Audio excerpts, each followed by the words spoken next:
sick, Joe? What?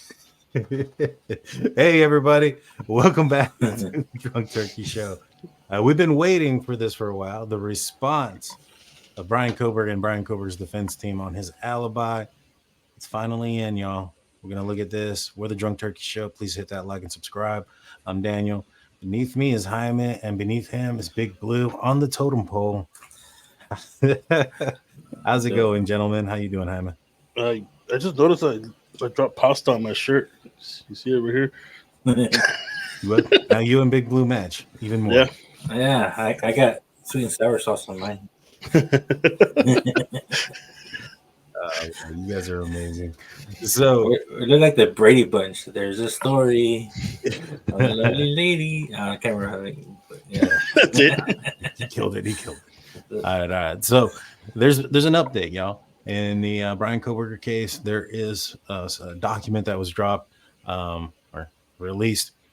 The website's been acting a little bit crazy here in recent couple of days. It's been working. It's not been working. In fact, earlier today, it wasn't working. And right now, we're like this coming to you because we've been having some technical difficulties on our own end as well. So here's what it is. So the district court of the 2nd Judicial District of the state of Idaho in and for the county of Latah. This is the state of Idaho versus Bryan C. Kohberger.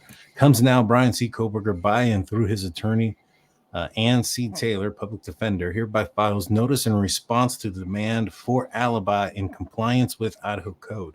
Mr. Kohberger notes that Idaho Code preserves his constitutional right to silence as well as to testify on his own behalf. Is this saying that he's going to testify on his own behalf?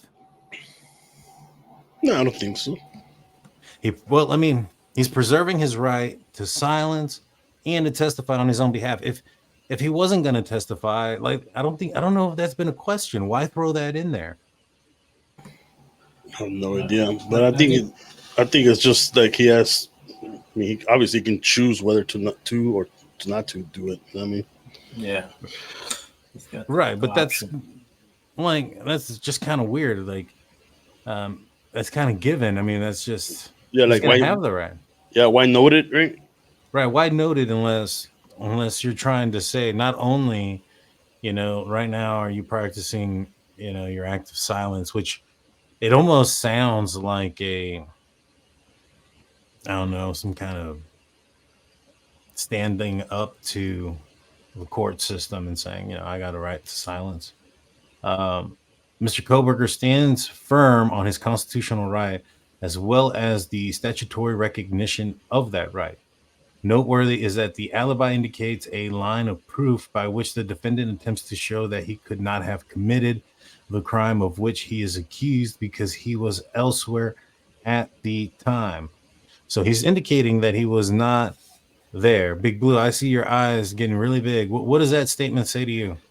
That means he's saying he has an alibi and he has proof. That means maybe it wasn't him, but we don't know. Why not come forward with it? I mean, even if it has an alibi, it doesn't mean it's real. You know what I mean? Yeah. That's true. It could always be fabricated. To me, it feels like he's waiting. Like I said, like a waiting game to see what the prosecution has. See if they can fill in holes and whatnot. That's what I'm thinking as well. It goes on to say a defendant's denial of the charges against him does not constitute an alibi. But as soon as he offers evidence that he was at some place other than where the crime of which he is charged was committed, he is raising the alibi defense. I mean, do you think he might have a witness of him being somewhere else? Or evidence of being somewhere else? Here's my thing. If he has this, right, why go through all of this? Exactly. Why not show it, cooperate with law enforcement and say, hey, I wasn't the guy. Here's my evidence to show that I wasn't the guy. Let's go find the real guy. Yeah. Why go through all this and say, you know what? And from the understanding of this, and we'll read further, but it's like they're not wanting to come up with one until they feel that they've received all the evidence against them. Yeah. Big Blue, what are your thoughts on this? I think it's just another, playing in his chess game. I mean, I'm gonna see what they can bring out against me if it's actually worth even just letting my alibi out now, or just proving it to a jury that I was somewhere else, and they'll get me out. I mean, that's what I think. It's just another, play in his chess game, man.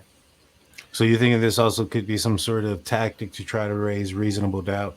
I mean, Oh they're yeah, using some pretty big words and claims here, stating that he was somewhere else, Mm-hmm. and although basically that there's this order from the court saying that they want his alibi by the end of business day yesterday or whatever it was. He is saying that he is going to raise his alibi defense um, when he, at a different time. All right. yeah, Let's continue it so we can kind of get that into place. So it says Mr. Kohberger's defense team continues investigating and preparing his case. Evidence corroborating Mr. Kohberger being at a location other than the King Road address will be disclosed pursuant to discovery and evidentiary rules, as well as statutory requirements. It is anticipated this evidence may be offered by way of cross-examination of witnesses produced by the state, as well as calling expert witnesses.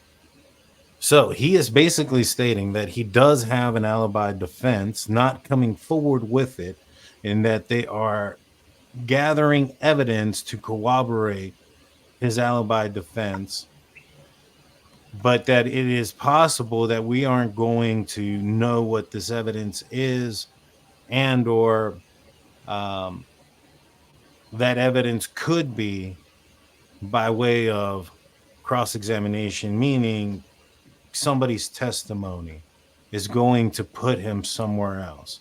Now, this yeah, doesn't say that it's a witness of the defense. This says of a witness produced by the state. Hmm. Now, we've heard rumors and speculation that this, or not, maybe not rumors, speculation, but it's been often stated by the defense team that Bethany has exonerating Evidence. evidence or statement or something. Mm-hmm. Would Bethany, would Bethany, would Mhm. Bethany, in you guys' opinion, be considered a witness for the state? Yeah. and I would think so. she can be, but we haven't heard her part of the story yet either. We've only heard Dylan's. That is true. That is true. And JLR had reported not too long ago that, and that he has sources that indicate that there was text messages that were going on between Bethany and Dylan um, during or shortly after the incident had occurred. And I think that when you look at the probable cause affidavit, and they state that there's a forensic download on the cell phones, that could be plausible, right? Very much possible and plausible that was occurring. Yeah, We often said that that there should be some sort of sounds that were going on, right? Maybe perhaps there's been a big question as far as how did certain students know about certain things or ahead of time, whether that's true or not, we don't know. But if it were to be true that there were students that knew ahead of time, if Dylan and Bethany were messaging each other during the time with concern, Mm-hmm. isn't it plausible they messaged people outside of the house also about that same concern to friends? Like, hey, something happened, and maybe perhaps those messages weren't read because it was 4 o'clock in the morning until 8, 9, 10 o'clock in the morning. And there's a huge gap there that nobody knows, yeah, right? But Yeah. go ahead, Hannah. Yeah. When they said they're doing data forensic, it just doesn't mean on Kohberger's one or on the victim's cell phone. It could be anybody inside that home, right? Yeah, no, it did. It does, but I believe it specifically said the victims and the surviving roommates. Yeah. So it was a combination of the victims that passed, and also it specifically stated Dylan and Bethany's phones as well. Yeah. So I'm thinking that they might have that going for them. They have more evidence about what happened or what was said between text messages to other people. But here's the thing, though. The defense came out with a document stating that there is no connection between Kohberger and the victims. Now, wouldn't you think that, for instance, if Bethany knew Kohberger, is it possible that, because by the sound of it, it appears that one of the state's witnesses is going to be able to testify that Kohberger was at a different location than at the address. So we had often speculated maybe perhaps that exonerating evidence could have been that maybe Bethany heard a voice and she put somebody else there. This states that it is corroborating evidence that corroborates Kohberger being at a different location other than the King Road address. And so don't you feel or don't you think that a roommate, if Kohberger was involved in some way, or if Kohberger was friendly, even if the relationship was purely friendly and non-sexual, don't you think that that would be considered a connection to the victims, connection by roommate? A close connection, yeah. I would think so. I would think so. And so, how does the state say something like? I mean, the defense say, "Hey, there's no connection yet." One of the state's witnesses is going to be able to testify that Kohberger was somewhere else. I mean, you know what? They can subpoena anybody that's a witness. That's what I'm saying. So maybe if he does have proof that he's somewhere else, maybe he was with somebody and they actually have a witness statement from them. But you would think by now they would at least try to do like a plea deal or something where, but they would probably reduce his sentence to be able to get him on bail, and his defense team hasn't been able to do that. So Right. I think it's a bluff. But I don't know. No, I do too. But it clearly, in my opinion, is pointing in the direction that Bethany knows something that's going to exonerate him. I think this is a double backing of that statement. Yeah, I could see that, but I mean, like, would an eyewitness be enough, considering everything they have against him? I don't know, man. I mean, it depends on who the witness is. If the witness comes back as Bethany, that's a pretty powerful witness. You know what I'm saying? Yeah. If the witness comes back like Bryan Kohberger's sister or something like that, then a family member or something of that nature, then you probably question how honest that person may be. Exactly. It just depends, I guess, on the witness itself, like you said. I mean, even if it's someone he didn't know that supposedly saw him somewhere else at that time, you have to take in consideration that he could have missed identified him. You know what I mean? Yeah, 100%. And so here's the other thing that I'm thinking: like if he does have proof he's somewhere else, it doesn't mean he's still not involved. That maybe he planned it and somebody else executed it. I mean, but let's think about this logically. Let's try to do this logically as far as, all right, let's give Kohberger the benefit of the doubt. He's innocent, right? So we were to believe that everything is just a coincidence, his phone turning off at the right time, the DNA getting on the, on the sheath, which their stance on that is that it was planted by law enforcement. Yeah. That's the defense's stance right now. They're not questioning the validity of it or the accuracy. They're saying that it is indeed Kohberger's DNA, but that law enforcement planted it, which doesn't make any sense. Now, could it have been accidentally planted? Let's just say There's an officer who handled that knife sheath at one point, made contact with Kohberger, and accidentally planted that DNA on the sheath. Uh, Perhaps, and they're not saying purposefully planted. That's not what I'm reading. So I guess it leaves that door open that it could have been, accidentally planted by all these other people. But the likelihood of his DNA getting planted there, a white Elantra or a white vehicle that law enforcement described as an Elantra, as a white Elantra, is what they said. That's what they had put out. Even though the year may have been off, they had put out that it was a white Elantra without a front license plate. Like, his phone being off, the white Elantra without the front license plate. Um, all those, DNA. the DNA, all those coincidences just don't jive unless they're trying to say that maybe perhaps he's. I don't even know. I don't even know. Is there something that you guys can come up with that would make sense? Well, I mean, first of all, there's way too many coincidences. Way too many.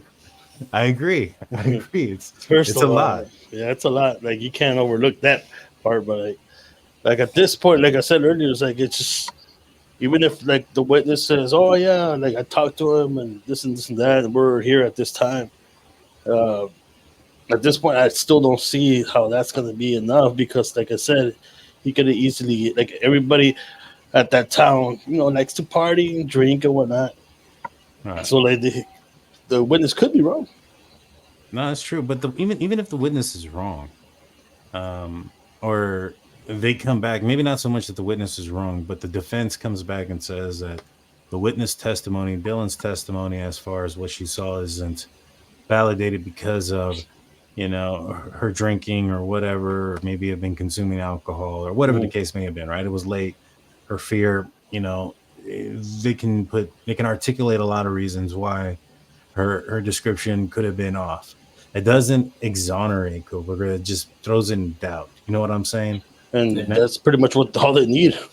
No, and I get that, but what I mean is, it'd be different if there was some sort of evidence or whatnot that the person that committed this crime was blonde haired, right? That would exonerate Kohberger.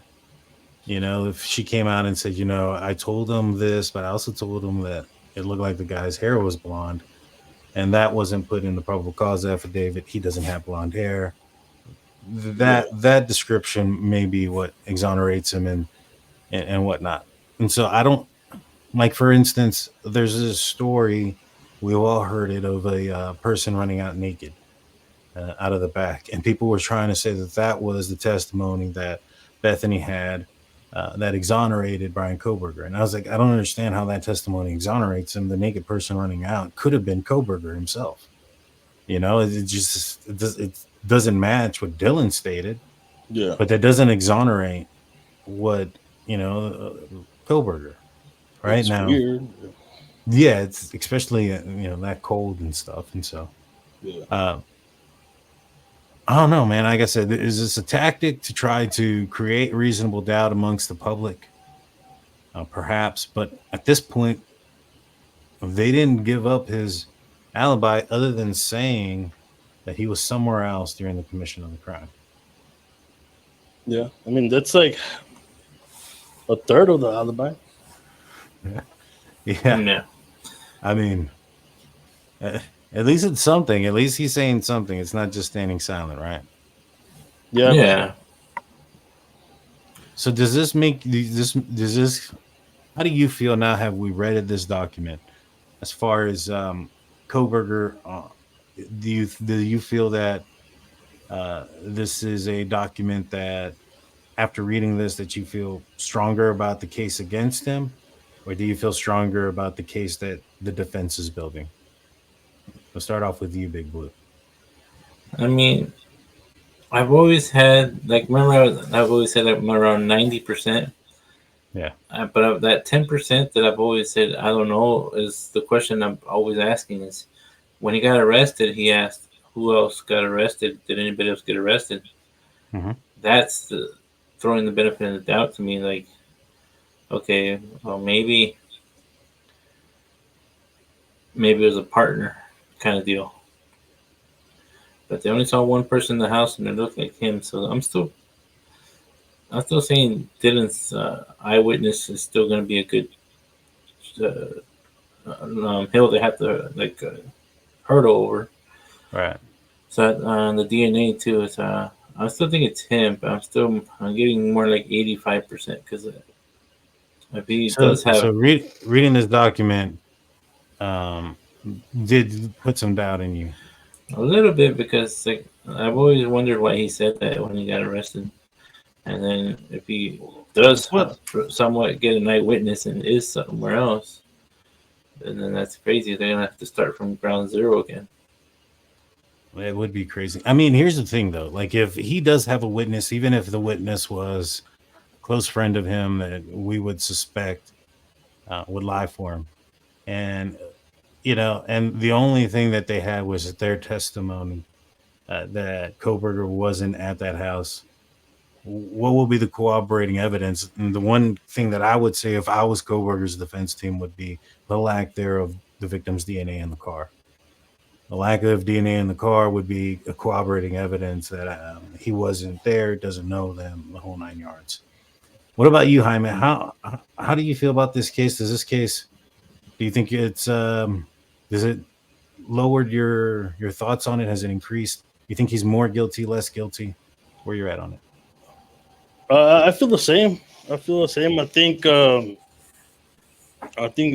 with this document saying that he was somewhere else around the time that the incident happened. It goes back to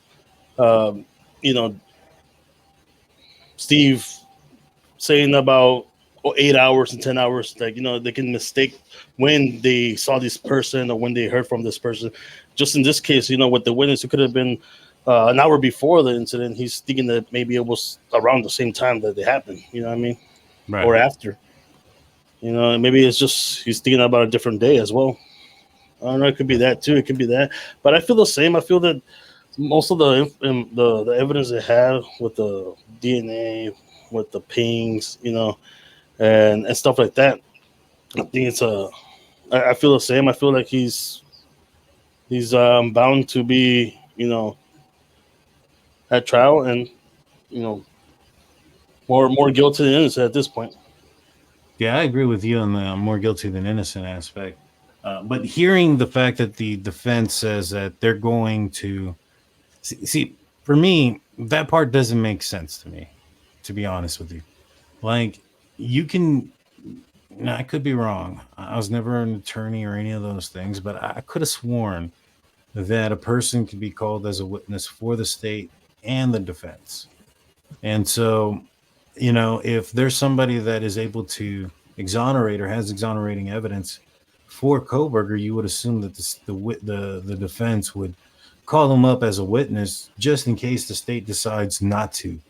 Because in a court trial setting, the state doesn't need to call up, for instance, Bethany. It would probably be smart of them to do so to get her accounts and things of that nature.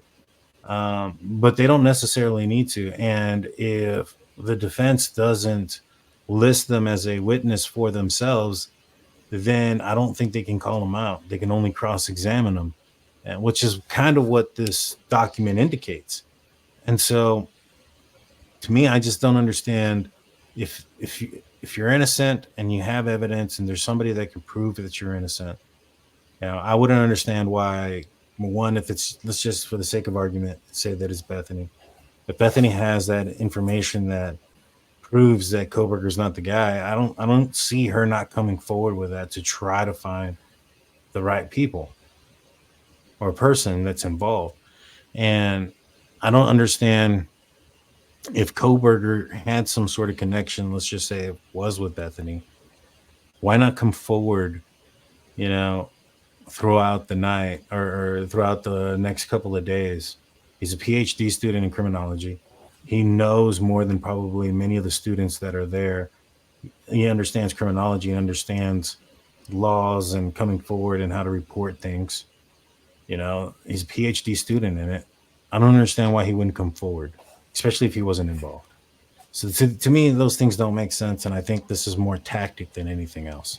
Yeah, I agree with you. Like I Yeah. said before, I think the fact that he's everybody, any suspects have the right to testimony, right, to Yeah, testify. I think he's gonna wait and see what the prosecution has, and and see what he can do. And at that time, his attorney is gonna make a decision if he should or shouldn't go up there and testify. I think, like you said, I think it's more tactic just to throw some reasonable doubt in there. yeah, yeah.